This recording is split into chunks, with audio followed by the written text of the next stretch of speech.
Betulkah angin tayar lama dekat tayar korang ni tak boleh pakai? Buangnya lama. Masa angin bagus. Apa tak dapat? Ini sebenarnya mitos tau. Tapi orang-orang tua dulu, orang lama kata lah. Sebenarnya, ya betul. Bagi diorang, tekanan angin yang lama kat dalam tayar yang terlampau lama akan buat tekanan angin tu dah tak sama dengan compare dengan mula-mula kita isi. Itu kata orang-orang lama lah. Tapi bagi aku tu semua mitos. So tak tahu betul atau salah. Tapi secara faktanya, biasanya angin tayar yang kita masuk dekat tayar kita ni biasanya angin biasa, bukannya angin yang nitrogen ke helium. Apa yang ringan tu biasa orang masuk yang ada mesin khas angin tayar tu. Yang ringan tu aku lupa apa dia.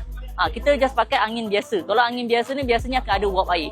Bila uap air ni lama-lama bila dalam tayar kita ni tekanan lama sangat akan buat getah dalam ni boleh kacau, boleh cepat merekah dan sebagainya lah, getah-getah belah dalam ni. So dia punya dawai tu boleh start karat dan sebagainya.